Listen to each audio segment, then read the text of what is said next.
तो हमारे लोग तो मलाई खाने के लिए पैदा हुए ना, मलाई खाएँगे, एमपी बनेंगे। इंडिविजुअल विकास की बात चलने लगी है। बाबा साहब ने तो कलेक्टिव विकास की बात कर रहे हैं कि पे बैक टू सोसाइटी का नारा क्या था? कलेक्टिव विकास की बात। तो हमारे जो एमपी एमएलए हैं, बाबा साहब ने इसीलिए पूना पैक्ट में इसका विरोध किया था। ध्यान रखिए, पूना पैक्ट में इसी बात की आई थी कि हमारे लोग यदि ड्यूअल रिप्रेजेंटेटिव नहीं मिलेगा तो हमारे लोग उन्हीं के कॉन्स्टिट्यूशन से चुने जाएँगे और उनके लिए मजबूर होंगे। हम रिजर्वेशन बिल फाड़ते क्या? अगर हम अपने समाज के द्वारा चुन के जाते और समाज ही हमारा नेता हमें नेता बनाता, तो हम तो ये कहते ना, हो सकता है वो बिल भी ना फाड़ा होता। हो सकता है ये बात, वो बिल किस लिए फाड़ा? वो बिल इसलिए फाड़ा कि उसको समाजवादी की पार्टी के मुखिया को खुश करना था, उसकी आइडियोलॉजी थी, इसलिए बिल फाड़ा गया। रिजर्वेशन इंफॉर्मेशन का बिल फाड़ा गया। कांग्रेस की सरकार सपोर्ट कर रही थी, यहाँ तक कि बीजेपी भी सपोर्ट कर, समाजवादी सबसे अधिक विरोध कर रही थी। आश्चर्य में आश्चर्य था, विरोध कर रहे थे ना। तो यदि हम अपने से चुन के जाते तो हो सकता है मेरे जैसा कोई मंत्री रामस्वरूप वर्मा कहते हैं नहीं, कास्ट मंत्रालय बनाएंगे, ढहा देंगे, हम जाएंगे नहीं संगम में। हो सकता है एक कलेक्टिव विचारधारा आता।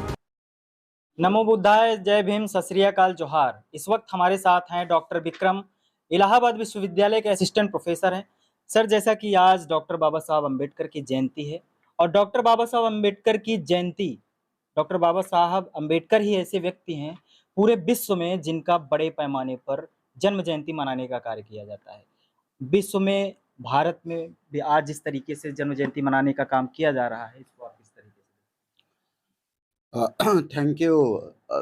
सबसे पहले मैं आपके चैनल के माध्यम से भारत के या तमाम उन देशों के लोगों को बाबा साहब के जन्म पे हार्दिक बधाई देना चाहता हूँ। बाबा साहब का फलक कितना बड़ा है, इतना विस्तार है कि उनको बाउंड्री में बांध पाना संभव नहीं है। चाहे वो देश का बाउंड्री हो या विचारों की बाउंड्री हो, और उसमें बांध पाना संभव नहीं है। अगर आप कहते हैं कि बाबा साहब केवल भारतीय थे, तब भी एक मेरे जैसे इंटेलेक्चुअल क्लास में संबंध रखने के लिए तब भी एक प्रॉब्लम लगती है। क्योंकि बाबा साहेब के संदर्भ में न केवल भारत के बल्कि अमेरिका से नेल्सन मंडेला से लेकर के तमाम लेबर पार्टी के जो मिनिस्टर थे, उन सभी लोगों ने बाबा साहब के बारे में अपना विचार रखा है। नेल्सन मंडेला ने तो ये तक कह दिया है कि यदि हमें भारत से कुछ भी सीखने लायक है तो बाबा साहब के द्वारा बनाए संविधान से सीखने लायक है। यदि आप लेबर पार्टी के मिनिस्टर को देखेंगे तो उन्होंने भी बाबा साहब के बारे में बहुत कुछ कहा कि बाबा साहब की आंदोलन से हमें बहुत कुछ सीखना चाहिए।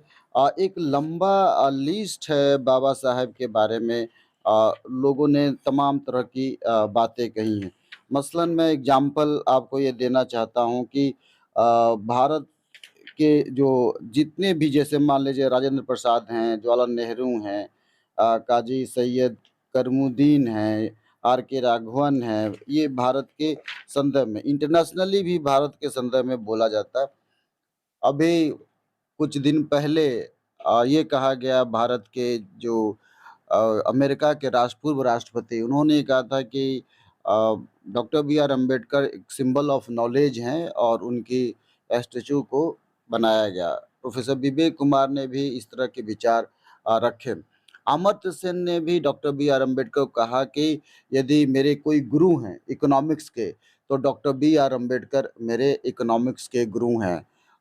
भारत के तमाम, यहाँ तक कि जो सरदार पटेल ने रिजर्वेशन के मुद्दे पे ये कहा कि अम्बेडकर, मैं ये जानता हूँ कि तुम किस खेत के बीज हो और मैं उसे पहले पहचान लेता हूँ। तुम्हारे बगैर बाबा साहब को तुम्हारे बगैर बाबा साहब के बारे में एक आई एम सॉरी तुम्हारे बगैर देश का संविधान बनना संभव नहीं। तो पूरी दुनिया के विचारकों ने बाबा साहब के बारे में अलग-अलग विचार व्यक्त किए हैं। और न केवल इतना बल्कि बाबा साहब पे हजारों लोगों ने, जैसे अकबर के ऊपर लगभग तमाम कैम्ब्रिज, ऑक्सफोर्ड के लोगों ने किताबें लिखी हैं, अब बाबा साहब के ऊपर किताबें लिखी जा रही। लगातार किताबों की बढ़ोतरी हुई है। जैसे अरुंधति रॉय ने एनिहिलेशन ऑफ कास्ट किताब की एडिटिंग की है और बहुत सी बातें बताई। अब डॉक्टर बी आर अम्बेडकर के बारे में अरुंधति रॉय ने जब लिखा, तब उन्होंने शुरुआत भी जो किया, लगभग 150 पेज का, 120 पेज का उन्होंने इंट्रोडक्शन रखा। उस इंट्रोडक्शन में डॉक्टर बी आर अम्बेडकर के बारे में जब बाबा साहब ने कहा था कि भारत के लोग बीमार लोग, इसी से शुरुआत किया है। और उन्होंने भारत के तमाम भुट्ट-मांगे, प्रियंका भुट्ट-मांगे का ज़िक्र किया है और तमाम घटनाओं का, योगेंद्र यादव द्वारा सीएसडीएस का में जो योगेंद्र यादव थे, उनका ज़िक्र किया है। और लास्ट में आते-आते वो कह रही हैं कि डॉक्टर बी आर अम्बेडकर निश्चित तौर पे अपने ज़माने में हमारे समय के सबसे बड़े विद्वान हैं। ये बात अरुंधति रॉय ने कहा। उन्होंने इस किताब में किताब का जो टाइटल है, doctor Ambedkar Sant and doctor, इस किताब से नाम दिया। तो जो संत हैं, संत के बारे में उनका एग्ज़ाम्पल महात्मा गांधी की तरफ था और डॉक्टर के बारे में बाबा साहब के बारे में था। तो उन्होंने ये सारे तुलनात्मक अध्ययन किया और अल्टीमेटली ये पाया कि doctor B R Ambedkar Bharat के ही नहीं, दुनिया के एक परम विद्वान थे। अभी अभी हाल में ही कुछ दिनों में रामचंद्र गुहा, जो इतिहासकार के में बड़ा नाम है, रामचंद्र गुहा ने भी अभी एक लेख लिखा। लेख का टाइटल था डॉक्टर अम्बेडकर के सम्मान में। यदि आप लेख पढ़ेंगे तो रामचंद्र गुहा ये बात करें कि मुझे बड़ा आश्चर्य हो रहा है। पहली बार 1995 के आस-पास उन्होंने एक लेख पढ़ी, बाबा साहब के बारे में पढ़ा, तो मुझे बड़ा चकित हुआ मैं, बड़ा आश्चर्य ये शब्द है। मैं बड़ा चकित हुआ, मैं बड़ा आश्चर्य हुआ कि डॉक्टर बी आर अम्बेडकर जैसा विद्वान इतना रामचंद्र गुहा ने। आपके सामने ये किताब है इंडिया आफ्टर गांधी, इसमें भी रामचंद्र गुहा ने डॉक्टर बी आर अम्बेडकर के स्कॉलरशिप पे एक अच्छा कलम चलाई है। हालाँकि इन्होंने शब्द इस्तेमाल किया द लोअर कास्ट, है ना? The Ambedkar is a lower caste. लेकिन इसमें, इस किताब में भी, इंडिया आफ्टर गांधी में भी रामचंद्र गुहा ने यह बात की। आपको पता है इसके बाद हमारे भारत में एक इतिहासकारों में एक बहस चली थी। उस बहस में एक सबाल्टर्न स्कूल का जन्म हुआ था। सबाल्टर्न स्कूल ने भी कहीं न कहीं इर्द-गिर्द डॉक्टर बी आर अम्बेडकर के राइटिंग्स को अपने एक मानक बना रखा और सबाल्टर्न स्कूल के माध्यम से भारत में एक दलित स्टडीज़ कह लीजिए या एक स्टडीज़ कह लीजिए, सबाल्टर्न उस पे बल दिया। इतना ही नहीं, रामचंद्र गुहा और सबाल्टर्न स्टडीज़ की बात नहीं, डॉक्टर बी आर अम्बेडकर के संदर्भ में बाद के दिनों में अम्बेडकर का इतना फलक बढ़ने लगा कि बाद के दिनों में डॉक्टर बी आर अम्बेडकर से रिलेटेड न जाने कि जैसे एक स्टडीज़ तो हुआ कि डॉक्टर अम्बेडकर चेयर बना। भारत सरकार मजबूर होकर ही सही, दुखद बात है कि भारत के बहुत ज़्यादा विश्वविद्यालयों में चेयर नहीं बना, लेकिन जेएनयू जैसे यूनिवर्सिटी में चेयर बना। चेयर का मतलब होता है कि भारत सरकार उस चेयर अध्ययन करेगा, पीठ कहते हैं, अम्बेडकर अध्ययन पीठ कहते हैं। उस पीठ को पैसा सरकार देगी और उसपे सेमिनार कराया जाएगा। ये डॉक्टर बी आर अम्बेडकर के रेलेवेंस का इम्पोर्टेंस बता रहा हूँ। डॉक्टर बी आर अम्बेडकर से रिलेटेड एक बद्रीनाथ तिवारी हैं, इलाहाबाद में एक संस्थान है जिसको जेबी पंत सोशल इंस्टीट्यूट कहते हैं। उन्होंने इतना डॉक्टर बी आर अम्बेडकर का इतना गहरा छाप पड़ा कि इन्होंने फोर्ड फाउंडेशन के मदद से सेंटर फॉर दलित स्टडीज़ खोल लिया और ये बहुत फेमस है। और इलाहाबाद में जो जेबी पंत सोशल इंस्टीट्यूट है। तो इस आस-पास के एरिया में कांसीराम के बाद के ये भी जितने भी चेहरे नज़र आए, उदा देवी पासी से लेकर के यहाँ झांसी की कहानी से तमाम इनके पढ़े हैं। और तो और, आज जो दलित आत्मकथा के रूप में आप भारत में देख रहे हैं, दलित आत्मकथा के प्रेरणा स्रोत हैं doctor B R Ambedkar. Doctor Baba Saheb Ambedkar आज पूरे विश्व में माने जाते हैं और उनका एक कोई सीमित दायरा नहीं है, लेकिन भारत में डॉक्टर बाबा साहब अम्बेडकर को एक जाति के दायरे में सीमित कर दिया गया है। अब ठीक है, ये बात शुरुआती दौर में मैंने आपको बताया कि शुरुआती दौर में बाबा साहब अम्बेडकर को एक जाति के दायरे में सीमित करने का प्रयोग चल रहा था, लेकिन अब बाबा साहब उस सीमित दायरे को तोड़ दिया है। बाबा साहब के विचारों ने उस सीमित दायरे को तोड़ दिया है। अब आपके ही बात है, देखिए, भारतीय जनता पार्टी भले वो चालाकी बस कर रही हो, भले वो षड्यंत्र बस कर रही हो, लेकिन भारतीय जनता पार्टी आज न्यायिक सप्ताह दिवस मनाने जा रही है। ठीक है? कांग्रेस के एजेंडे में भी डॉक्टर बी आर अम्बेडकर अब एक इम्पोर्टेंट, कभी डॉक्टर बी आर अम्बेडकर का नामो निशान नहीं था। मैंने बताया ना कि कांग्रेस की सरकार में अम्बेडकर चेयर की स्थापना हुई, कांग्रेस की वजह से। कांग्रेस की ही सरकार में यूजीसी चेयरमैन बने एसके थोरट सर, और उन्होंने सोशल एक्सक्लूजन का प्रोग्राम चलाया।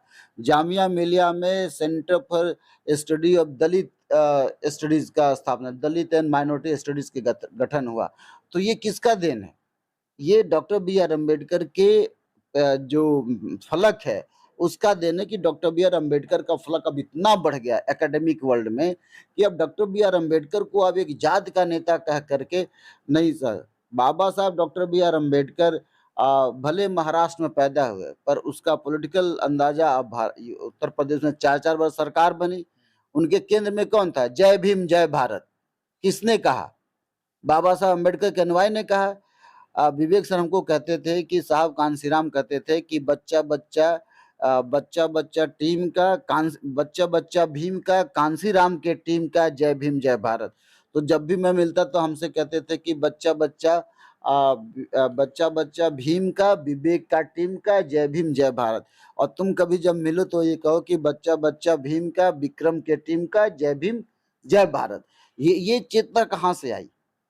ये सब उसी की चेतना का फलक है। तो अब ये जो एक जाति का बाउंड्री लग रहा था, वो बाउंड्री खत्म हो गया। आप खुद ही देख लीजिए, ओबीसी के तमाम यादव समाज के लोग बाबा साहब अम्बेडकर की विचारधारा को आगे बढ़ाने वाले, काशीनाथ यादव का नाम मैं बता रहा हूँ। हाँ, काशीनाथ यादव जी का शुरुआती जो गाना था, जो एमएलसी हुआ करते थे, कितने गाने बाबा साहब पे गाए, लेके जाते थे। अब का कुर्मी समाज से आप देखिए, सोनेलाल पटेल के अगुवा कौन थे? साहब कांसीराम थे। कांसीराम के फ्लोर के ये दोनों लोग का साहब डॉक्टर बी आर अम्बेडकर का नाम लेते थे। तो पटेल समाज से Ram Swaroop Verma doctor B R Ambedkar की विचारधारा को, अम्बेडकरी विचारधारा को मानते थे। तो वो बहुत बड़ी उस समय तो वो कहाँ जाति में बंधे रहे। तो कुर्मी समाज के लोगों ने डॉक्टर बी आर अम्बेडकर को अपना आदर्श माना। आज देख लीजिए, इसी तरह से नाई समाज में कर्पूरी ठाकुर का जब जन्मदिन मनाई जाती है, तो उसमें डॉक्टर बी आर अम्बेडकर, एक फोटो डॉक्टर अम्बेडकर का रहेगा ही रहेगा। चाहे वो कर्पूरी ठाकुर के बहाने नाई समाज मनाता हो, चाहे राम स्वरूप वर्मा के बहाने पटेल समाज मनाता हो, चाहे संत गाडगे के बहाने धोबी समाज मनाता हो, चाहे हेला समाज मनाता हो, चाहे रविदास चमार समाज मनाता हो, कोई ऐसा समाज नहीं बचा जो डॉक्टर बी आर अम्बेडकर को अपना एक आदर्श न मानता हो। तो डॉक्टर बी आर अम्बेडकर चाहे महार मनाते हो, और अमेरिका में तो क्रिश्चियन लोग हैं, वहाँ पे ओबामा ने बताया मैंने, तो वहाँ तो क्रिश्चियन लोग हैं। अफ्रीका में ब्लैक्स लोग हैं, वहाँ भी बाबा साहब का। यूरोपियन देशों में, कनाडा में, टोरंटो में, मैंने टोरंटो वहीं पे है, अमेरिका में, कई रटलेज में, शिकागो में, कई जगह, डरबन में बाबा साहब की जयंती धूमधाम से मनाई जा रही है। तो आप कैसे कह सकते हैं कि बाबा साहब को तो हिंदू समाज के जो ठेकेदार लोग हैं, उन्होंने जाति का नेता बनाने की कोशिश की, पर बाबा साहब के विचारधारा ने, बाबा साहब के आइडियाज ने इसको खत्म कर दिया है कि अब बाबा साहब अब एक जाति के या जाति के नेता रह गए हैं। इसको खत्म कर दिया। अब चाहे आप माने या ना माने, चाहे आप जबरदस्ती माने, आपको जय भीम कहना पड़ेगा, आपको जय भीम के आइडियाज को मानना पड़ेगा। आप ना भी चाहें तो बाबा चाहे चाहे केंद्र की सरकार हो, चाहे राज्य की सरकार हो। जी, जैसे कि आपने कहा कि बाबा साहब को एकेडमिक लेवल पे पढ़ाने की ज़रूरत है, लोगों को बताने की ज़रूरत है। जी। लेकिन केंद्र की सरकार सहित राज्य की सरकारें भी बाबा साहब के स्टैच्यू बनाकर एकेडमिक से गायब करने का काम कर रहे हैं। तो देखिए, गायब तो उस रूप में मैं नहीं कहूँगा, लेकिन अब यह है कि बाबा साहब के नाम पे केवल उन्हीं पोर्शन को पढ़ाए जाने की कोशिश है, जिससे बाबा साहब के बारे में आप एक पक्षीय जानकारी प्राप्त कर सकते हैं। मसलन बाबा साहब की किताब एनिहिलेशन ऑफ कास्ट सिलेबस का हिस्सा नहीं बन पाता। बाबा साहब का एनिहिलेशन ऑफ कास्ट जो अगर सिलेबस का हिस्सा बनेगा तो वो एक बहुत बड़ी बात। इलाहाबाद यूनिवर्सिटी में मैं प्रोफेसर हूँ। विश्वविद्यालय में अम्बेडकर चेयर नहीं है, एक भी अम्बेडकर चेयर नहीं है। आपके पास गांधी स्टडीज है, गांधी भवन है, लेकिन अम्बेडकर चंद्र इलाहाबाद विश्वविद्यालय में नहीं है। जब मैं इलाहाबाद विश्वविद्यालय में आया तो मैं अपनी बहुत से फॉर्मर हेड को कहने की कोशिश की कि अम्बेडकर चेयर का एस्टेब्लिश करना चाहिए, लेकिन वो बात नहीं माने। खैर ना माने, मैं एज ए इंडिविजुअल लेवल पे मैं डॉक्टर बी आर अम्बेडकर के स्टडीज को, जिसमें एनिहिलेशन ऑफ कास्ट, अपने सिलेबस में रखा और बच्चों को पढ़ाने की कोशिश कर रहा हूँ। तो एनिहिलेशन ऑफ कास्ट एक रेडिकल डॉक्यूमेंट है डॉक्टर बी आर अम्बेडकर को, जिसमें जाति की समाप्ति के बारे में बताया गया। इसलिए नहीं बताएंगे। बाबा साहब की दूसरी किताब है riddles of Hinduism. Riddles of Hinduism को भारतीय यूनिवर्सिटीज में पढ़ाया जाना चाहिए, उसको भी नहीं पढ़ाए जाएंगे। बाबा साहब की जो रेडिकल, जिसपे शिवसेना ने बैन किया था, तो riddles of Rama, riddles of Krishna को बैन किया था शिवसेना की सरकार ने बाद में। तो ऐसे रेडिकल पढ़ाई की जरूरत है और उसको नहीं पढ़ाया जाना। उनको ऐसा लगता है कि बाबा साहब के बारे में इन पोर्शन को पढ़ाएंगे तो बच्चे विद्रोह कर देंगे, बच्चे रिवोल्ट कर देंगे। तो बाबा साहब तो खुद ही कहते हैं कि गुलाम को गुलामी का एहसास करा दो, वो रिवोल्ट करेगा। तो बाबा साहब को जानबूझ करके इस पोर्शन में नहीं पढ़ाया जाता है। आज वर्तमान में केंद्र की सरकार बीजेपी की है और वो दावा करती है कि हम डॉक्टर बाबा साहब अम्बेडकर को, विचारों को मानने वाले लोग हैं, डॉक्टर बाबा साहब अम्बेडकर को मानने वाले लोग हैं। वहीं दूसरी तरफ डॉक्टर बाबा साहब अम्बेडकर की जो 22 प्रतिज्ञाएं हैं, उनका अगर भाषण या अभिभाषण के माध्यम से कोई जिक्र भी करता है तो उसको जेलों में डालने का काम किया जाता है। तो फिर आपका सवाल भी, आपका आंसर भी, आपने दोनों ही सवाल किए कि सरकार ने कहा कि हम जयंती मना रहे हैं, दूसरे तो आपने कहा कि आपने ये बात कही कि राजेंद्र पाल गौतम जी को हटना पड़ा। तो मैं तो ये कहूँगा कि बाबा साहब को, मैंने अब फिर कहा ना कि रेडिकल आइडियाज को बीजेपी की सरकार नहीं दिखाना चाहती। तो मैं ये कह रहा हूँ कि बाबा साहब के उस रेडिकल आइडियाज को, जो लिबरेशन की भाषा है, उसको तो छोड़िए बीजेपी की सरकार, जो बहुजन समाज के सरकार रहे हैं, जो बहुजन समाज के बच्चे, वो कहाँ मानते हैं? मुझे बताइए कि बहुजन समाज के ही लोग, बीजेपी तो मजबूर हो जाएगी ना, अपर कास्ट के लोग तो मजबूर हो जाएंगे। अगर यदि बहुजन समाज के लोग ही बाबा साहब के इस लिबरेशन वाले आइडियाज को मान लें तो जाति समाप्त हो जाएगी। अच्छा, हम क्यों अपने आप को चमार माने, आप अपने को नाई माने, कोई नट माने, कोई धोबी माने, क्यों मानते हैं? जाति किसने दिया है? हमने तो जाति नहीं दिया है, लेकिन मान तो रहे हैं ना। हम अपने आप को मान तो रहे हैं ना। हम कॉलम में क्या लिखते हैं? कॉलम में आता है तो अपने आप को हम हिंदू लिखेंगे, जाति का नाम लिखेंगे। तो सरकार तो चाहती है कि आप उसके एजेंडे पे चलें, जाति को माने। गाहे बगाहे आप कहीं ना कहीं डॉक्टर बी आर अम्बेडकर के जो लिबरेशन का आइडिया उसको छोड़ देते हैं। तो सरकार तो इनडायरेक्टली आप पे प्रेशराइज करते हैं, आपको पता भी नहीं चलता। आपको कभी पता भी नहीं चलता कब आप हिंदू के विचारधारा में आ जाते हैं। जैसे फॉर इंस्टेंस दीपावली आप मनाते हैं, बाबा साहब तो कहते हैं कि इसका बहिष्कार कीजिए। अब हमारे समाज के लोग, कितने लोग हैं जो होली, दीपावली का बहिष्कार किए।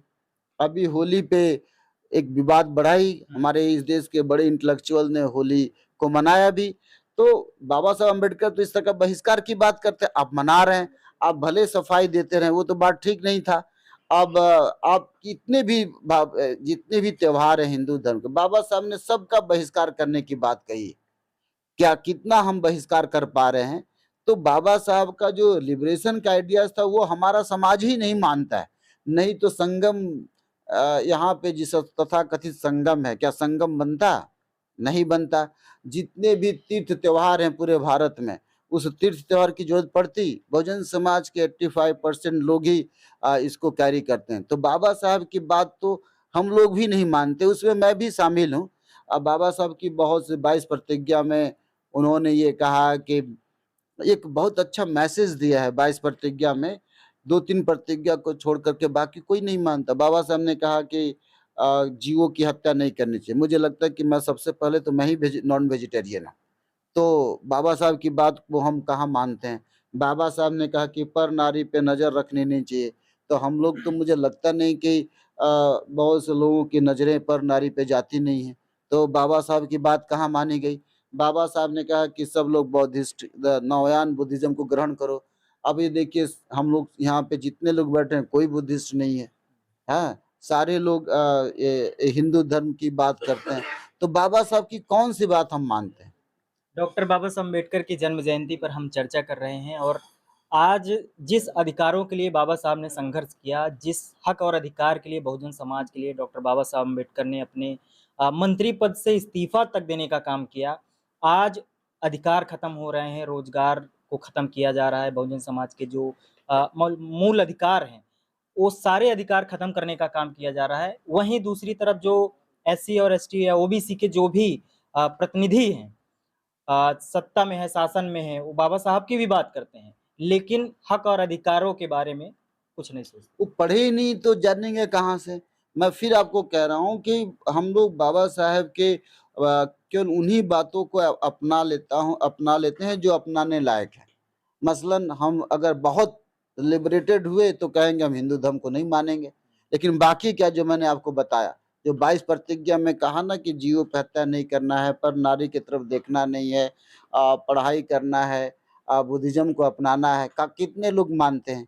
तो उसी तरह से एमपी एमएलएज़ हैं, तो हमारे लोग तो मलाई खाने के लिए पैदा हुए ना, मलाई खाएँगे, एमपी बनेंगे। इंडिविजुअल विकास की बात चलने लगी है। बाबा साहब ने तो कलेक्टिव विकास की बात कर रहे हैं कि पे बैक टू सोसाइटी का नारा क्या था? कलेक्टिव विकास की बात। भई आप भी विकास हो, जियो और जीनो का सिद्धांत था, तो हम तो केवल अपने जी रहे हैं, दूसरे को जिलाने के बारे में सोचते ही नहीं है। तो हमारे जो एमपी एमएलए हैं, बाबा साहब ने इसीलिए पूना पैक्ट में इसका विरोध किया था।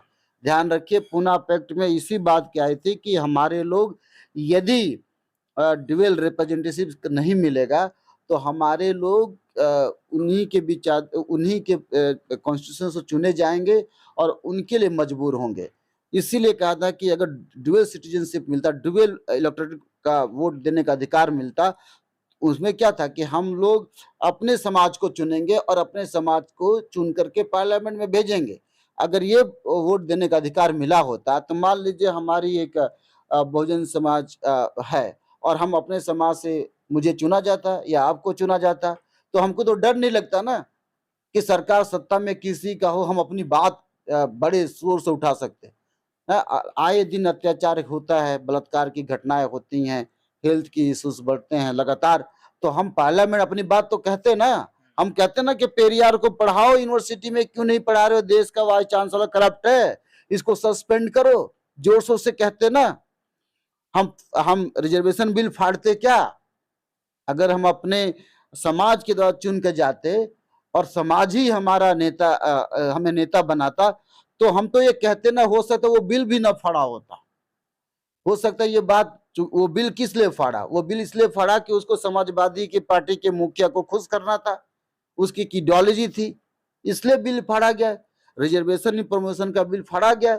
कांग्रेस की सरकार सपोर्ट कर रही थी, यहाँ तक कि बीजेपी भी सपोर्ट कर, समाजवादी सबसे अधिक विरोध कर रही थी।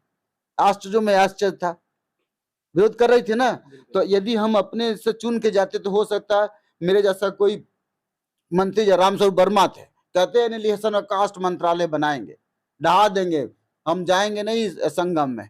हो सकता है एक कलेक्टिव विचारधारा आता, हम यूनिवर्सिटी बनाते, पेरियार के नाम पे अलग यूनिवर्सिटी बनाते, उस यूनिवर्सिटी में पूरे विश्व के साथ कोलैबोरेट करते, हमारे आधे बच्चे अमेरिका, रूस, जापान, फ्रांस जाते कोलैबोरेट। हमारे हाथ में तो सत्ता आई नहीं। सही मायने में जो जिसे सत्ता की चाबी कहा जाता है, वो मास्टर की है, जिसे सारे दरवाजे खुल जाते हैं, तो वो बात तो आई नहीं। आई क्या?